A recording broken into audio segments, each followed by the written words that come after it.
I'm sorry. Right.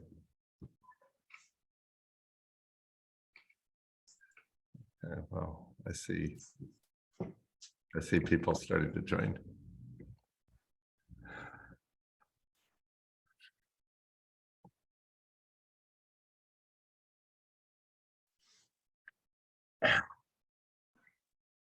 Where you're in Oregon, Rusheng, right? I am. We are about half an hour out of Portland, but we're Pacific Northwest, same temperature, everything. It's actually a beautiful day today, for December. It's only going to be 61 here today. I can't believe Nashville's beating us in December. It's impossible. No. Yeah. Yeah. Well, normally what we do is we'll start this a couple minutes late, but I'm going to get my slides going.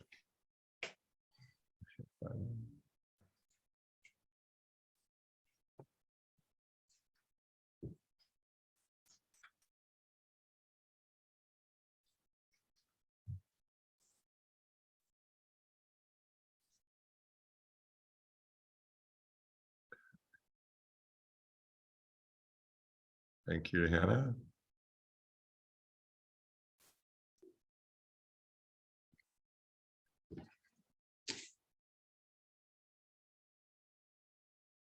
You see my screen, insurance hacks, guys? We do. Okay, cool. Well, we'll get started here in a couple minutes. Hello, everyone. Happy holidays. We're getting close. Mike's in the spirit. Mike's in the spirit. Yeah.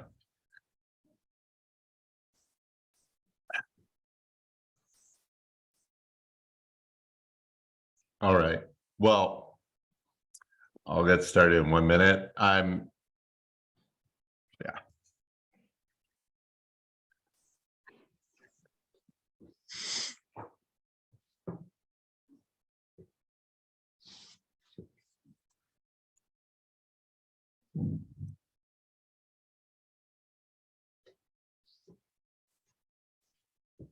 All right, everybody. Well, hey, thank you for joining Insurance Hacks. Very excited to have Rusheng Shah, Chief Marketing Officer of Hawksoft, with us today, and Mike Stansberry, owner of Hill. Well, we'll get into all that, but owner of an insurance agency who has a real technological bent on insurance and delivering insurance, et cetera. So thanks again for joining Insurance Hacks. Just a little about Archway Computer. We're an IT support company that only works with independent agencies. So we like to joke we have no normal clients, only independent agents. And it's just the technology is not normal. And not to say that Hawksoft's technology isn't normal, but we're so excited to be able to announce today that we've become a solution partner of Hawksoft. It wasn't planned that it was going to happen on the day of our webinar, but we're really excited to be part of the family of providers and partners that work with Hawksoft. We really love these guys. This is me, my favorite slide in the deck. I've been helping independent agencies with for 37 years in technology. Spoken to thousands of agents over my life, been to lots of conferences, been a speaker at many, many conferences. The goal of Insurance Hacks is to bring the best and the brightest of the technology, the insurtech space, and bring them to the insurance space and have them not sell their products, but talk about some technology and concerns that all of us, regardless of what agency management system you're on, what rating package you're using, what IT provider that you have, regardless of that, technological trends that are going on in the industry that should affect you. So I always like to talk about my tech tips of the day. And since we are in holiday season, I am going to talk about 3 of my favorite products, 2 of which I own, 1 of which is on order. So this is the Remarkable, and you can see how thin it is. And basically it comes with a writing instrument. And as you write, as you take notes, those files, those documents are uploaded to the cloud. So it'll do OCR if you have handwriting that's a little better than mine, which is horrible. It'll do OCR on it. And it's really, really great. It has weeks of battery life to it. Everybody on this, all of the panelists know all about this. This is my Apple Watch, but it's the Apple Watch Ultra. And I've been wearing Apple Watches for a number of years now. And this is the best Apple Watch there is, just because my eyes are getting old. I can't see much that's close to me. And having the extra screen size is great. And also having the battery life. So that if I forget to charge it at night, I get 36 hours of battery life on it. And then this is on order for me. I'm very excited about it. It's the ZenBook 17 Fold OLED. It's a foldable screen with a keyboard that attaches to it. It's a laptop, basically. It's about the coolest device I've ever seen. I can't wait to get my hands on it.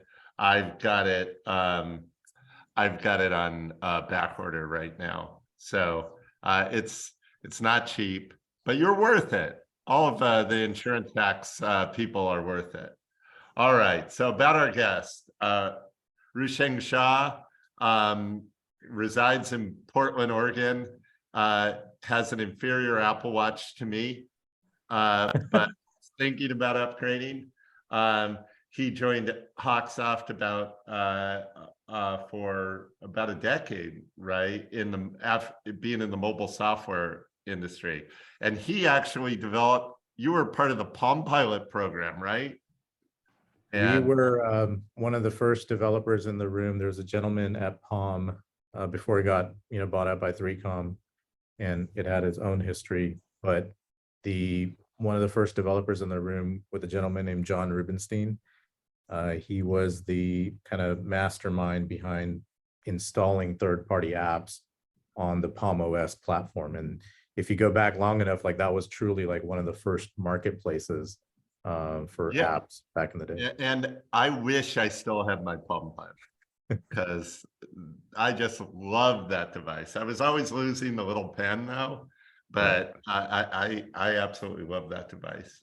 And he's in addition to being the chief marketing officer, Rusheng is like the chief communications officer, getting the message out about Hawksoft, about the industry, et cetera.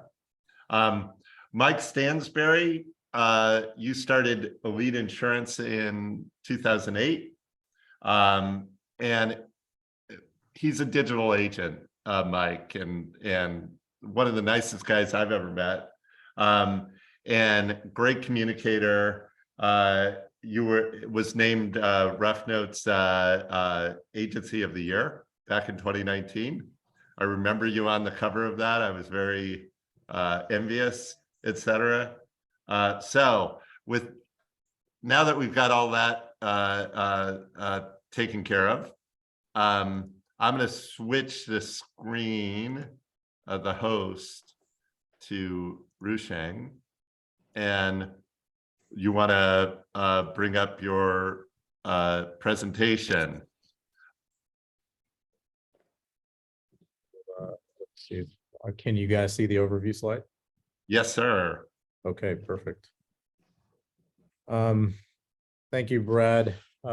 It's always an honor to be on these types of presentations where we're talking about topics in the industry that are not brand specific. So not specific to our brand or your brand, but knowledge that we can share. I bring a little bit of that background from my prior life in the mobile space where everything was bleeding edge. You know, like you alluded to, we got our start way back with Palm and kind of rode the wave through the many iterations. BlackBerry, Windows Mobile, iPhone came around, Android. And a lot of the lessons learned from that industry, we are now able to bring over to the insurance space and apply a lot of those lessons.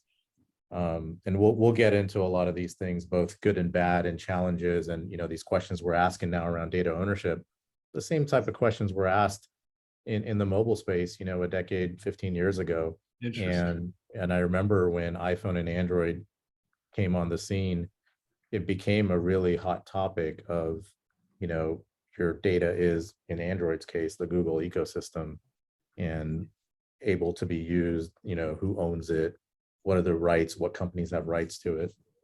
But I just want to do a shout out to you, Brad. I think services that you guys offer, basically to go to an agency and say, we're going to handle the IT side of your business, so you can then focus on relationships, which is really what our industry is about in insurance. I think that's such a godsend, because more and more, I know one of the challenges we have in the insurance industry is getting and bringing young talent to this industry. And it becomes that much more frictionless when you take away these other headaches.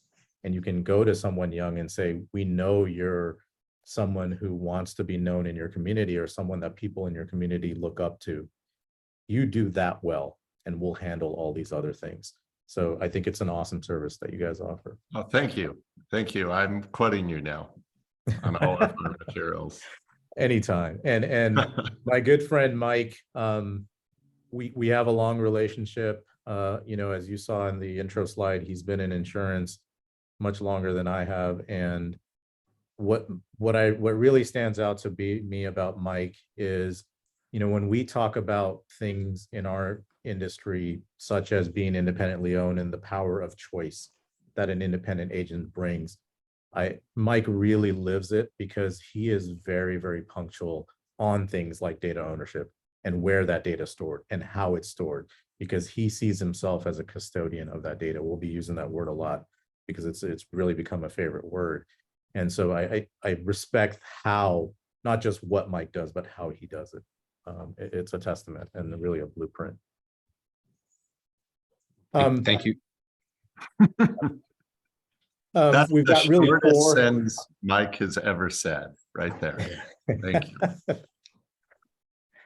we've Well, got four agenda items on for today. We're going to go over a little bit about what the modern insurance tech stack looks like.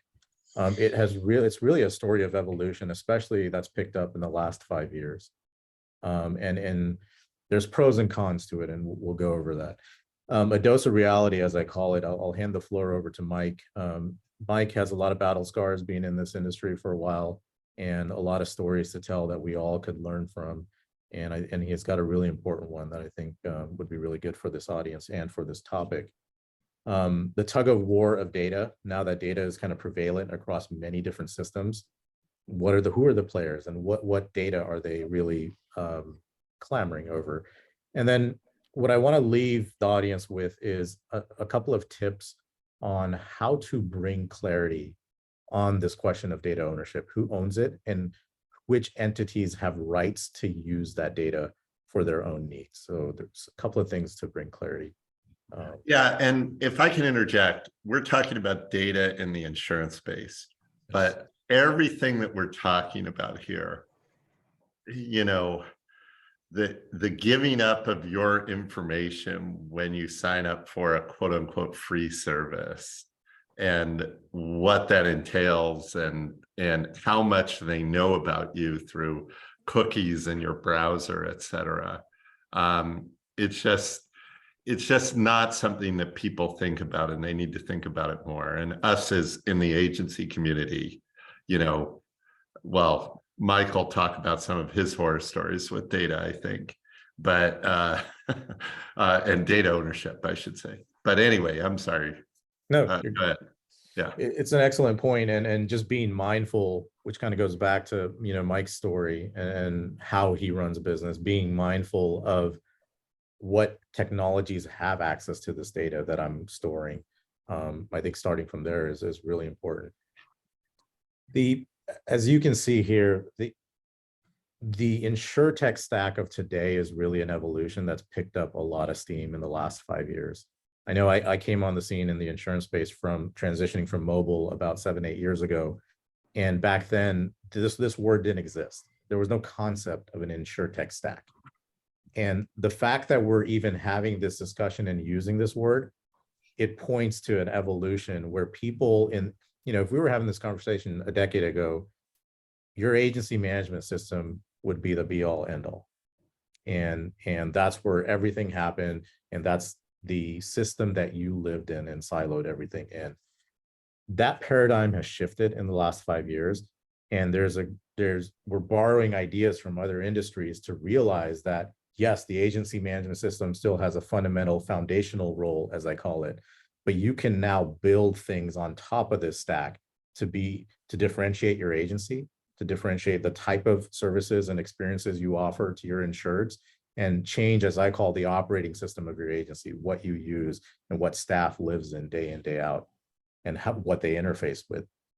This slide is just an example of some of the things that, you know, we integrate with at Hawksoft, but there's a lot of other technologies out there, starting from, you know, we call it workplace operations, but, you know, who's providing your email is typically Microsoft or the Google ecosystem, right?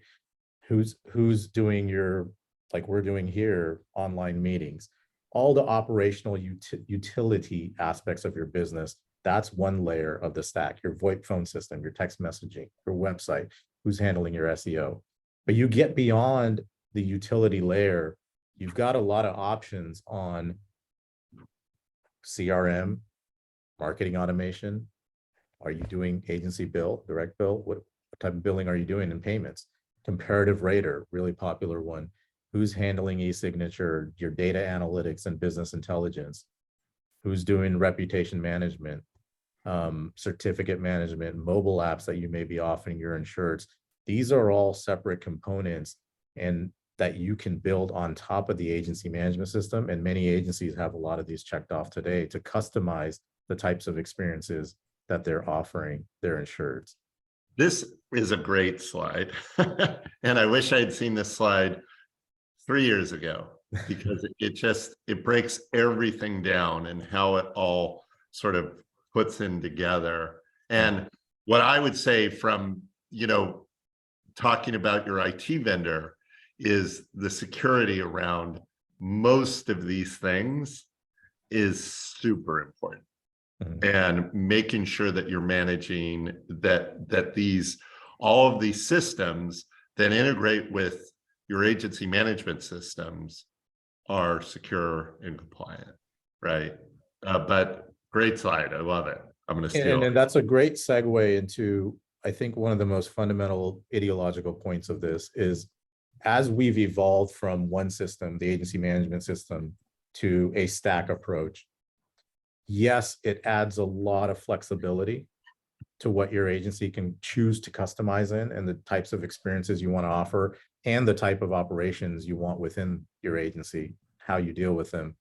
But with that complexity, or with that flexibility, comes the complexity, right? So now you have data on all these endpoints, and you have different vendors accessing all this data.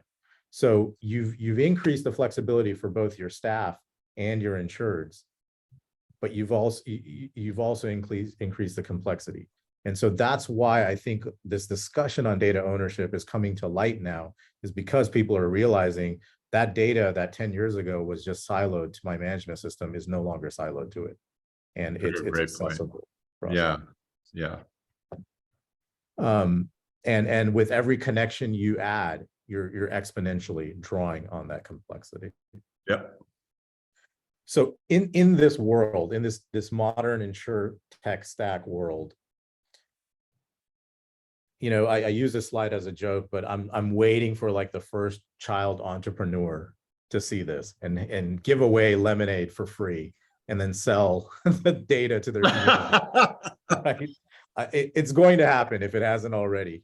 But in this world, I want to kind of hand over the mic to Mike, pun intended, and he's got some stories. He's gone through processes where he's had to pull out one system and move to another, one vendor and move to another.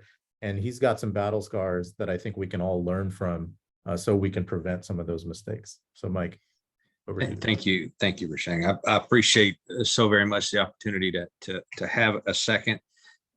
Brad, I very much appreciate the invitation to sit and be a part of this. It's an honor.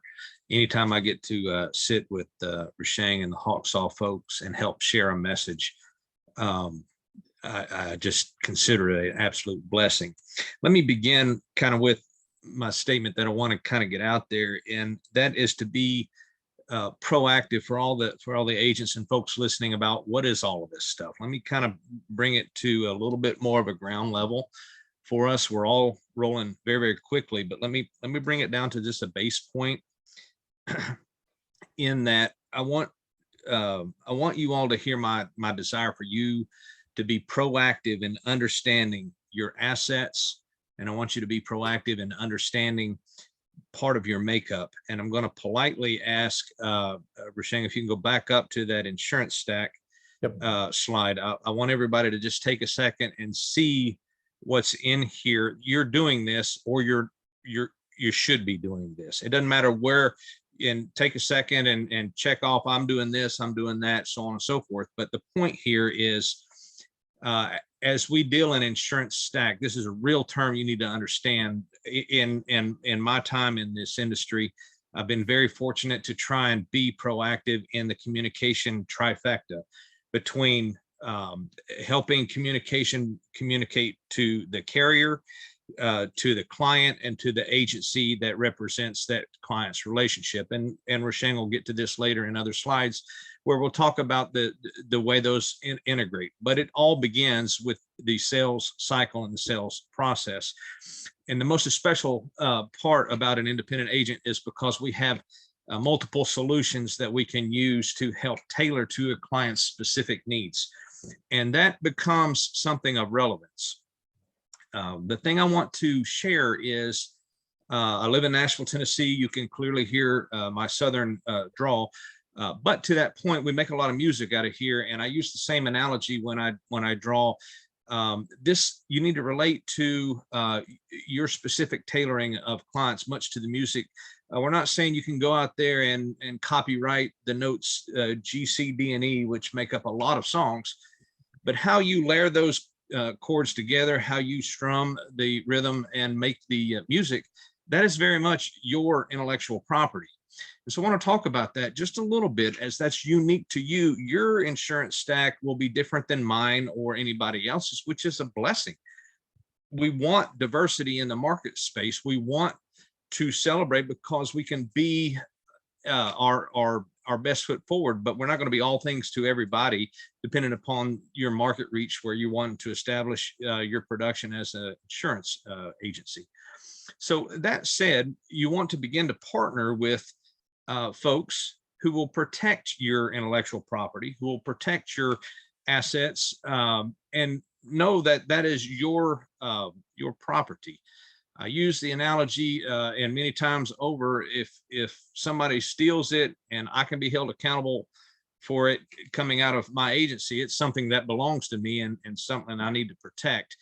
And that's where Brad talks to the security of this, as well as doing business with firms like Brad's, where you're able to make sure you got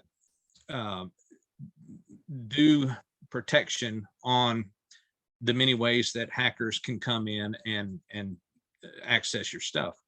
But when it comes to this, I'll start with this story here. The way you want to begin this process is just to begin with your management system and ask them for a backup of your data.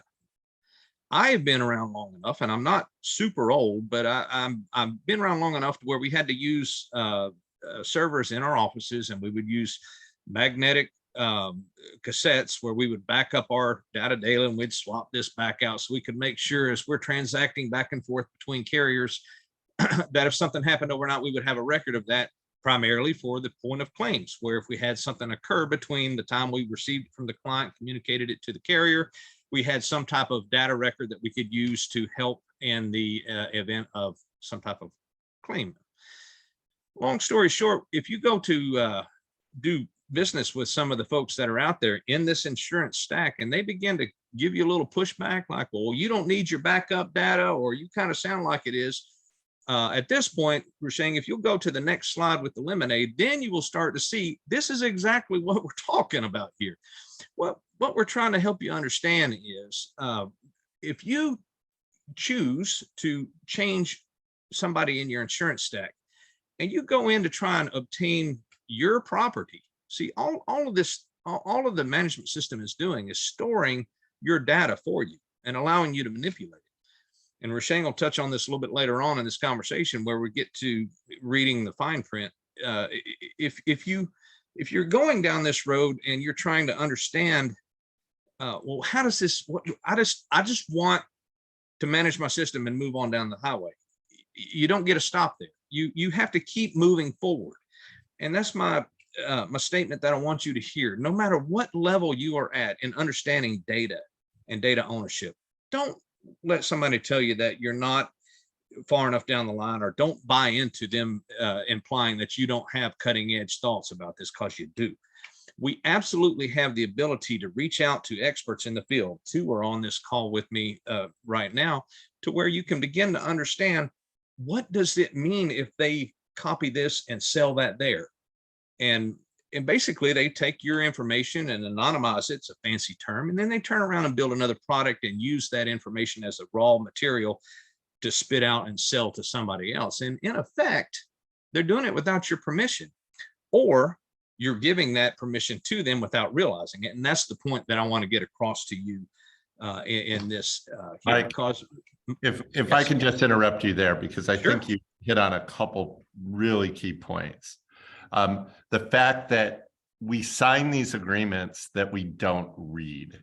Yeah. And they did like this study where they put into one of these agreements for, like a big SaaS software vendor. And at in the agreement, it said like, we own your first baby. And Right. 99 point something percent Right. signed that agreement, right? And so I think, when agencies are ready to sign services, right? They're talking about the price and, what's the price increase going to be, but they really need to sort of dive down into that agreement. Like, who owns my data? If I want to get my data, how do I get it? Yeah. Brad, if you don't mind, I'll just phrase that a little bit different. Sure. Am I giving you my data and paying you to take it from me? That's the way I would phrase it. And every agent that's out there that runs a shop understood what I just said. Yeah. Am I going to pay you to totally take my agree. data, my assets away from me? Because that's what those agreements are in effect saying. Yeah. You're And not having the second thing I would say is this subtle shift that happened that I was part of, right? Where I was like, you don't want to have servers. You don't want to have this stuff. You want to have it in the cloud. Yeah, da, da, da, da, da, da. And I was maybe part of the problem, right? Where we're an IT company with 70 people that own 0 physical servers, right? We bought into this, right? That's but right. but hey, maybe we weren't giving enough advice to our agency clients when they were going on XYZ corporations agency management system and getting rid of their server. Maybe we weren't giving them the full picture of what they were giving up. Well, and I'll say it that way. That's a very kind way of looking at it. But I do think as all of the folks that are out there that transition and they sell, ask yourself, what's their value? How do they establish their value? And they'll tell you quick that it's in the data that they have, which is basically an agency's storing of an agency's information on their system. So I hear what you're saying and totally get it. The reality is we just need to be vigilant and checking and continue to press forward as we evolve. Just don't be stagnant is what I'm trying to get us out there and help everybody understand. You're going to make a mistake. I promise. I've made mine today, and I'm going to make more later today. I feel certain of that, and it's okay.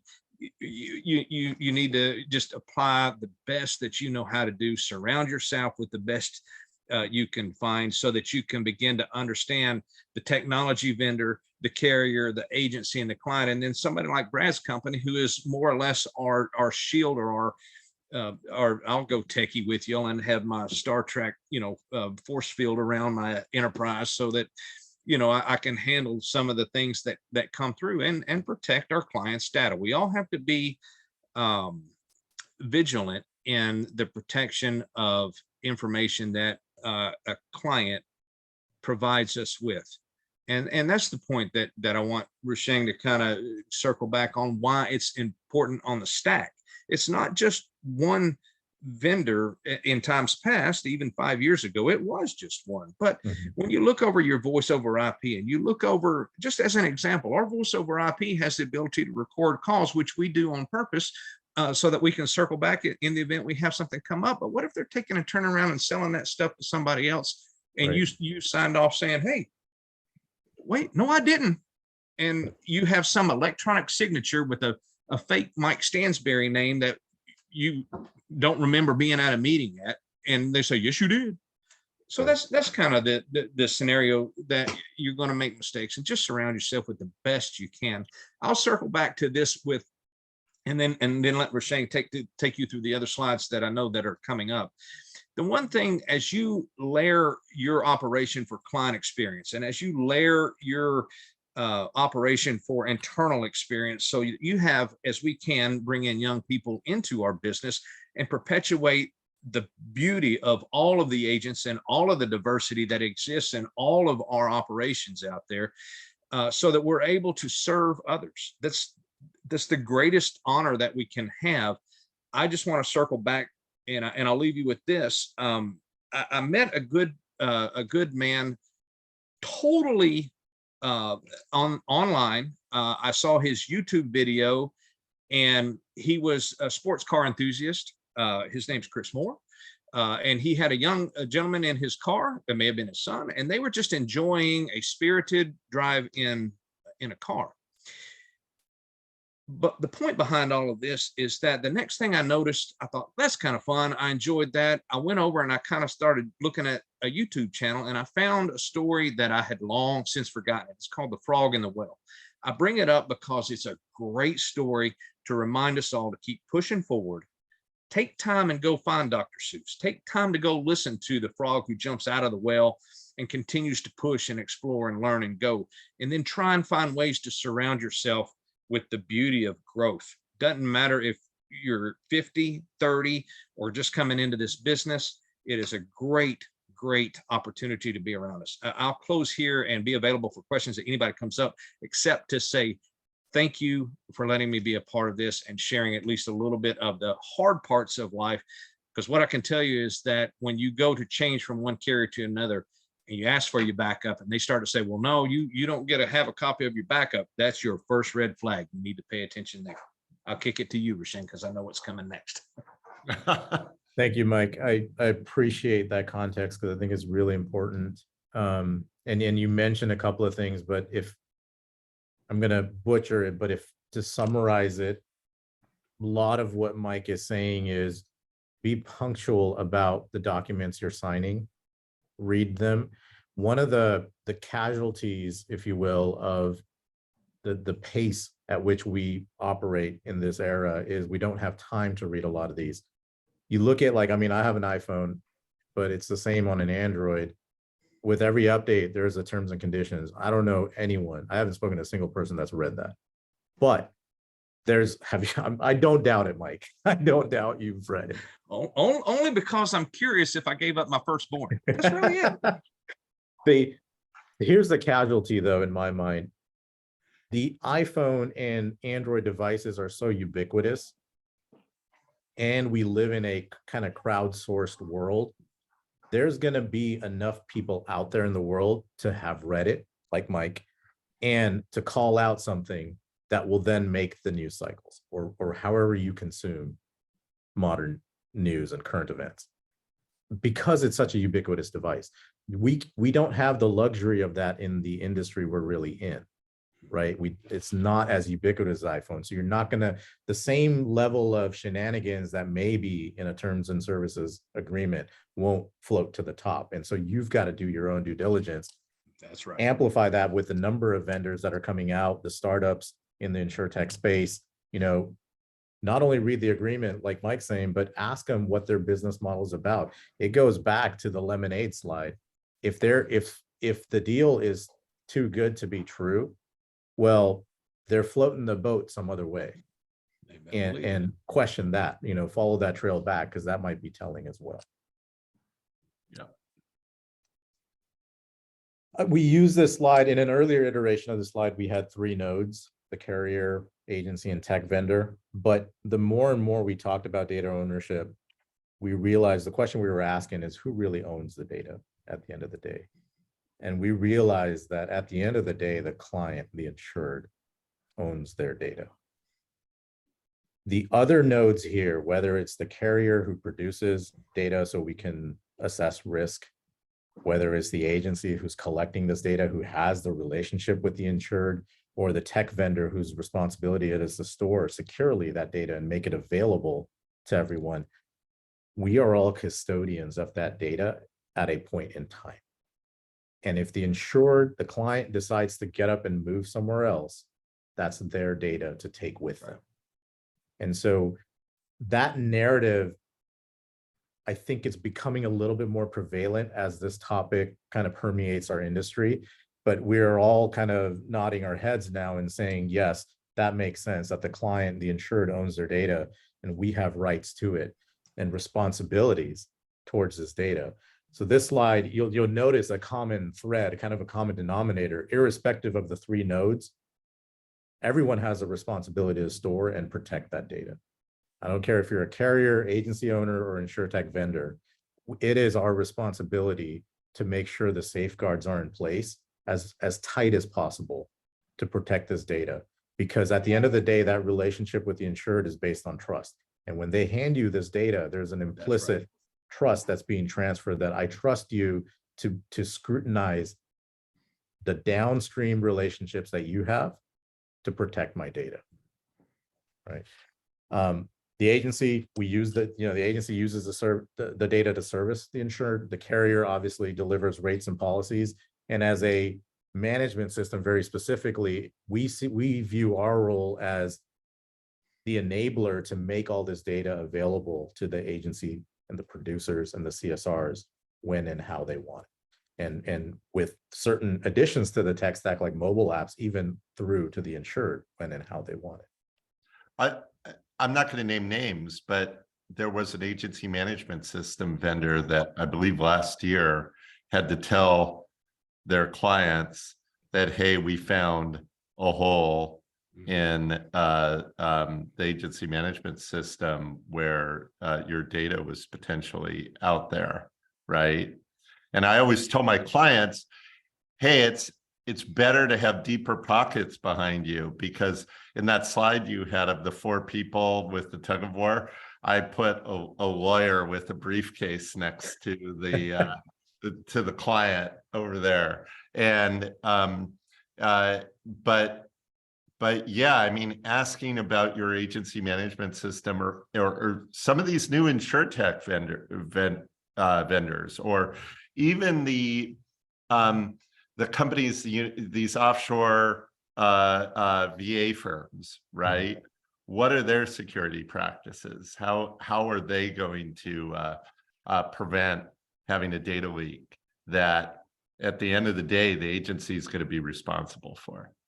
Yep, totally. And every type of business has their own accredited safeguards. I mean, for example, for agency management system hosting data in the cloud, SOC 2 compliance is something that really matters to us and is important. So ask those questions in your industry, vendor XYZ.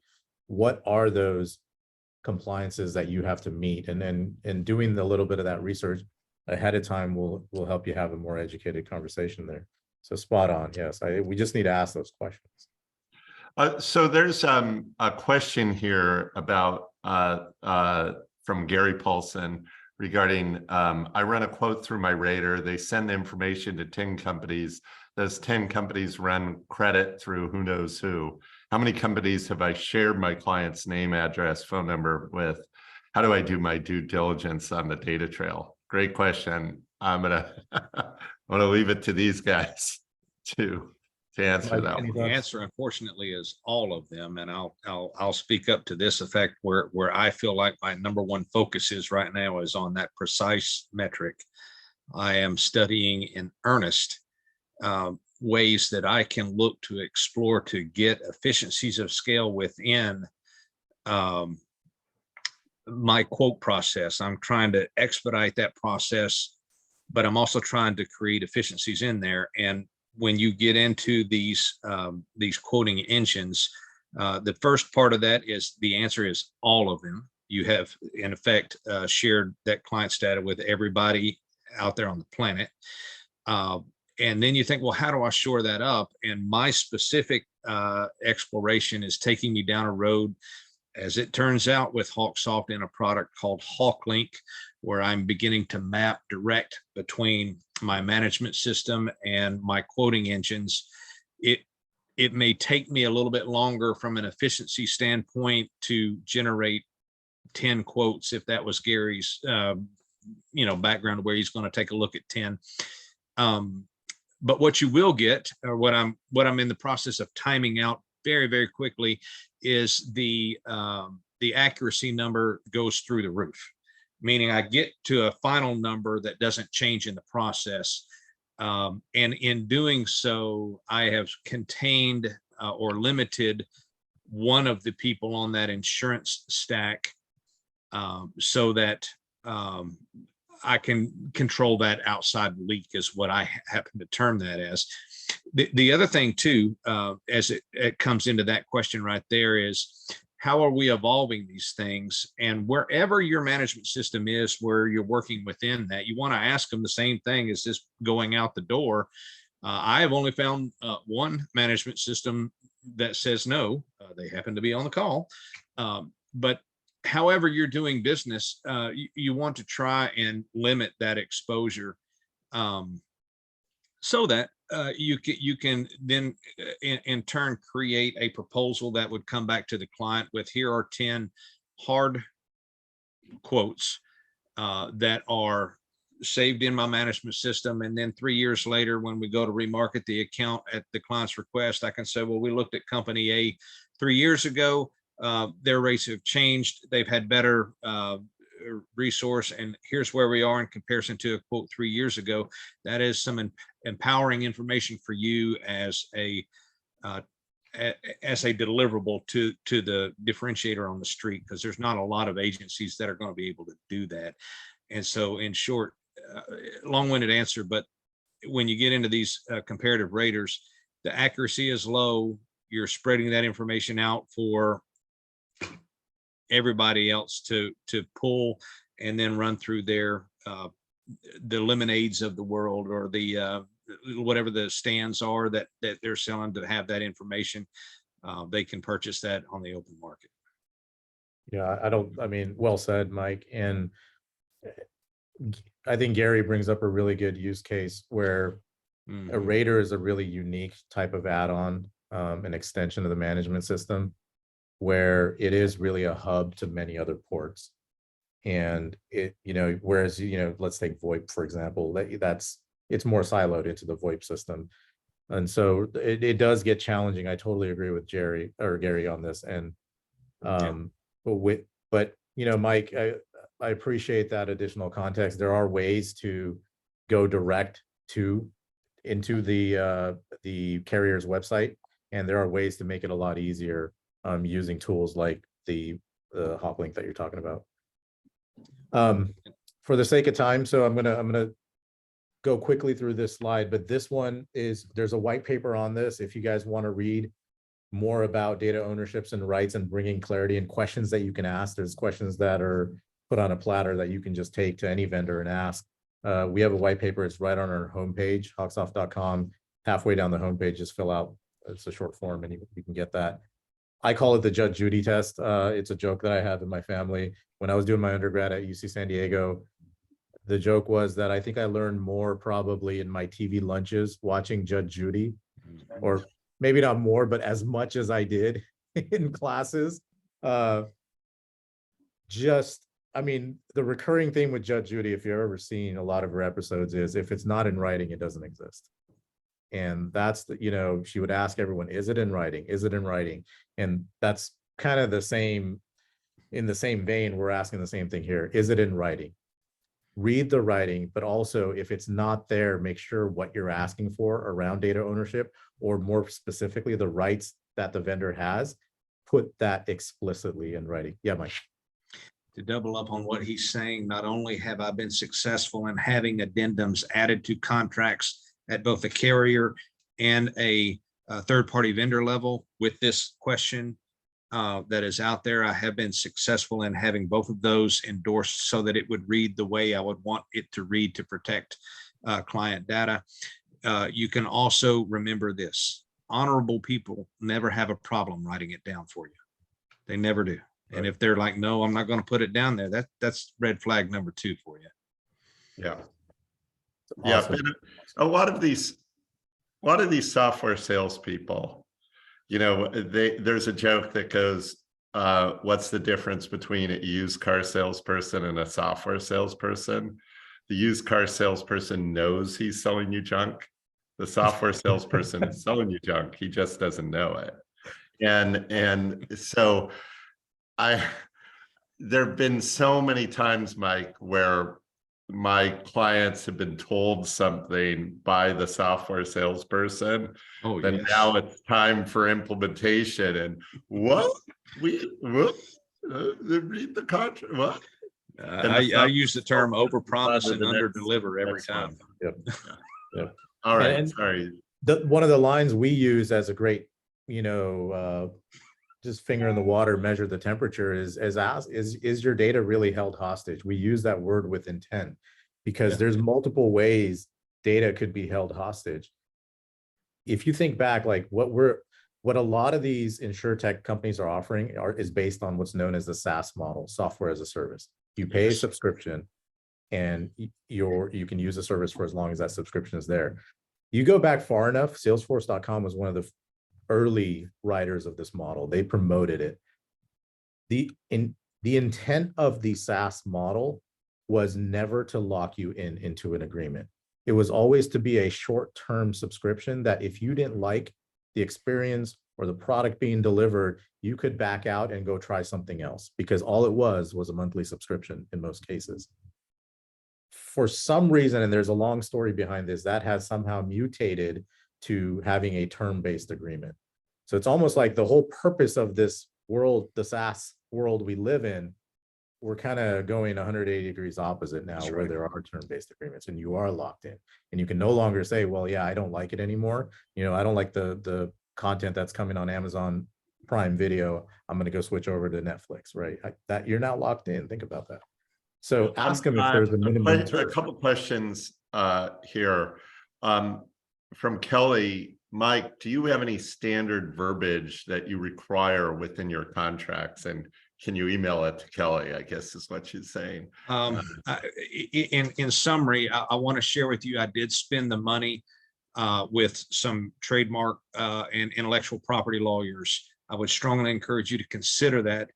Our folks here that we do work with, that I've tried to learn as I go and engage in healthy conversations, have taught me this. And I think this is a fun fact. As you get into trademarking and understanding protection of intellectual property, you need to understand that these particular genre of lawyers, undergraduate, must come from an engineering background. Why is that important? Because when you get into patent and trademark and things like that, this attorney also has to understand the intricacies of the component part or the software part or the engineering besides that is a very, very deep and intellectual conversation with some very, very smart people. So the answer to that, while I want to say yes, I do, I would more or less refer you to just say, hey, what if I reached out to a trademark attorney and said, you know, can you give me some contract language? That's the easiest answer that I can share in that specific, but it's a great question. And yes, that's the way I learned about it. I was doing just that. It's not overly expensive. Don't think I'm spent bazillions of dollars. I'm just trying to learn and be better. And a little bit of money goes a long way in education. That's a great tip though, Mike. I mean, not just a lawyer, but someone who understands the engineering and technology really makes a difference. They have them on the software side, all the software companies and all the VC folks out there, they have them too. So it's if you don't go to a gunfight with a knife. They say that out of Nashville, huh? Absolutely. And then this last point, are you free to integrate your data with other systems? A lot of times, many vendors would want you to use certain features within what I call the walled garden. You know, we have that, you've got to use ours. That's not real. I mean, that's holding data hostage and you hostage. Yes. You've got to have the freedom to move about the cabin and choose the vendor that works best for you. To second dovetail on the back of that, let me explain as it relates to, I believe it was Larry, the question on the rating engine. Specifically, I am looking for the ability to both go two-way into that rating engine and from the rating engine into my management system. And I am about to part ways with a particular software company because they will let me push information to them, but they won't let me pull it from the rating machine back into my management system. And the question that I good and well know is why they won't let me do that. You can figure it out why they won't let me pull it back in. And I'm like, well, but you're keeping it. We're keeping. We're trying to change the narrative on data ownership and put things explicitly. This is an example of Hawksoft, but our partner page that we're building and we're going to be launching in 23, we're using ourselves as a vendor as an example. But what I want to highlight here is that for every vendor that Hawksoft partners with, we want the data ownership policy written out and called out. Bravo. At the very take a lead on that. You're the first person in market to do that, Shane. That's a big deal. That is a big deal. Way to step up and just show by example. Because again, Mike, it goes back to what you're saying. No one has time to read this stuff and the knowledge. So where do you even find it in 10 pages of legal language? So we want to be, this is the ambition. I think it's going to be a little bit of an uphill climb to get there, but you'd be surprised how many vendors and partners we've spoken with that say that is actually awesome. And I'm telling you in an instant that is, I invited the head of ACT to join this particular webinar in hopes that something like this would be something that we also promulgate or spread out amongst other firms in carriers in the same vein. We need that kind of library so that we can help do good for our customer. That's the end result here. Well, and just I would just say from our perspective, we don't want to own anybody's data, but sometimes we do. You know, in our backups, et cetera. And we're all into, you know, like Bill Gates has his thing where if you're a billionaire, you have to donate all your money at the end of your life. We're into signing this pledge, is all I'm saying. That's awesome. Yeah. That's awesome. And finally, I'll leave you with this quote, because to take away a man's freedom of choice, even his freedom to make the wrong choice, is to manipulate him as though he were a puppet and not a person. If we go back to the beginning of this discussion, and for many of you, why you guys chose to be an independent agent, it's the power of choice. That's right. You are offering that choice to your insureds, and that's why they're coming to you. There's tremendous power in that. That relationship is the value of what your agency holds. The data is just a manifestation of that relationship. It's the history, who's in that family for that insured. All that is the data you own. That's where you guys wield tremendous value. Don't take that lightly. And I think that if you're on this webinar, you're probably not taking it lightly. That's right.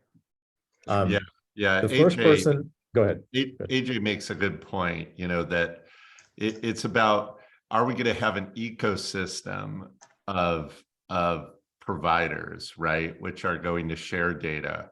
Or are we going to be, hey, if you're with vendor A, we'll just say, for your management system, it's all siloed there, right? And if there's cool product Y that you want to use, tough, you're going to have a problem. Yep. And just having, like you mentioned, Salesforce, they have an ecosystem, and we need more of that in this industry, of applications that all work together, and yeah. But I love your pledge, right? That's awesome. All right. Do you guys want to sort of end on anything other than this? Oh, yes, you did want to ask a question, and we're going to be waiting for the answer. What was your question, Rusheng? Oh, there was a trivia actually on this slide. First person in chat that can name the famous work that Madeleine L'Engle created. I just actually gave you a hint there. You did. We've got a swag kit that we'll mail out to you. I think you'll really like it. So first person in chat with the right answer. Brad, I think we have Hannah monitoring this, so she'll relay that. Yeah. Well, listen, guys, thanks so much. Everybody on the call have a happy holiday, Merry Christmas, Happy Hanukkah, Happy New Year. But yeah, data ownership is important. And if you're going to own the data, make sure it's secure. And if you're going to let other people own that data or have that data, make sure that they're taking care of it. And we may have an answer here. Oh, no, thank you. But anyway, let's see in chat. Any bookworms out there know this? Well, while you're surfing through that, I'll just say this as I depart. Happy holidays to everybody. Again, I echo those sentiments, and I just say head down, chin up, grab life big, and make it better for the next person coming behind you. Those are things that we can all do, and I appreciate Brad and Rusheng more than y'all know to be a part of this.